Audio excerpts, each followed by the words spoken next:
ಸ್ನೇಹಿತರೆ, ಯುದ್ಧ ಶುರುವಾಗಿ ಭಾಳ ದಿನ ಆಯಿತು. ನೀವೆಲ್ಲ ಗಮನಿಸಿರ್ಬೋದು, ಭಾರತದಲ್ಲಿ ಯುದ್ಧ ಶುರುವಾದಾಗಿನಿಂದ ಕಮರ್ಷಿಯಲ್ ಸಿಲಿಂಡ್ರು ಸಿಗ್ತಾ ಇಲ್ಲ. ಹೋಟೆಲ್ ಮಾಲೀಕರೆಲ್ಲ, ಹಲವಾರು ಹೋಟೆಲ್ ಮಾಲೀಕರು ಈ ಹೋಟೆಲನ್ನು ಬಂದ್ ಮಾಡುವಂಥ ಸ್ಥಿತಿ ನಿರ್ಮಾಣ ಆಗಿದೆ. ಮಲೆನಾಡಿನ ಕೆಲವು ಭಾಗ ಕಟ್ಟಿಗೆ ಒಲೆಯನ್ನು ಆರಂಭಿಸಿದರು.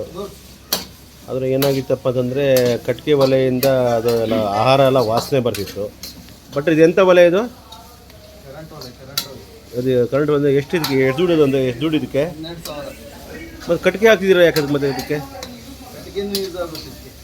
ಕಟ್ಟಿಗೆನೂ ತುಂಬ ಬೇಡ ಅಲ್ವಾ? ಕಡಿಮೆ ಅಂದರೆ ಈಗ ನಿಮಗೆ ಈಗ ಇದು ಇಲ್ಲದಿದ್ದರೂ ಕೂಡ ನೀವು ಆರಾಮಾಗಿ ಈಗ ಅಡುಗೆ ಮಾಡ್ಬೋದಲ್ವಾ? ಹಾಂ, UPS ಇದ್ದರೆ ಇನ್ನು ಚೆಕ್ ಮಾಡಬೇಕು. ಹಾಂ, ರಾಘು ಅವರೇ ನಮಸ್ತೆ. ನಮಸ್ತೆ ಸರ್, ಈಗ ಏನೋ ನಿಮ್ಮ ಹೋಟ್ಲಲ್ಲಿ ಏನೋ ಹೊಸ ವಿಶೇಷವಾದಂಥ ಒಲೆ ತಗೊಬಂದಿದ್ದೀರಾ? ಏನು ಸರ್ ಅದು ಒಲೆ ಇದು ಏನು ಹೆಸರು ಅದು ಒಲೆಗೆ?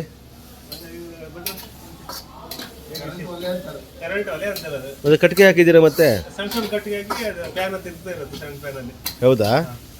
ಅಂದರೆ ಈಗ ನಿಮಗೆ ಗ್ಯಾಸ್ ಇದ್ದರೂ ಕೂಡ ಈಗ ಮತ್ತೆ ಹೋಟ್ಲಲ್ಲಿ ನಡೆಸ್ಬೋದು ಒಂದು ಆತ್ಮವಿಶ್ವಾಸ ಬಂದಿದೆ ಅಲ್ವಾ ನಿಮಗೆ? ಹಾಂ ಹಾಂ. ಈಗ ಭಟ್ರು ಈಗ ಭಾಳ ಏನು ಮಾಡ್ತಿದ್ದೀರಿ ಈಗ?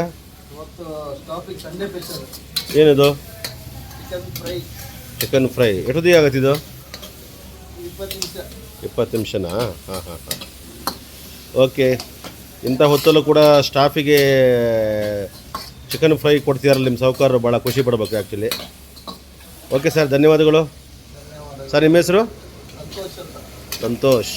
ಎಷ್ಟು ವರ್ಷ ಆಯ್ತು ಇಲ್ಲಿ ಕೆಲಸ ಮಾಡೋಕ್ಕೆ ಶುರು ಮಾಡಿ ನೀವು?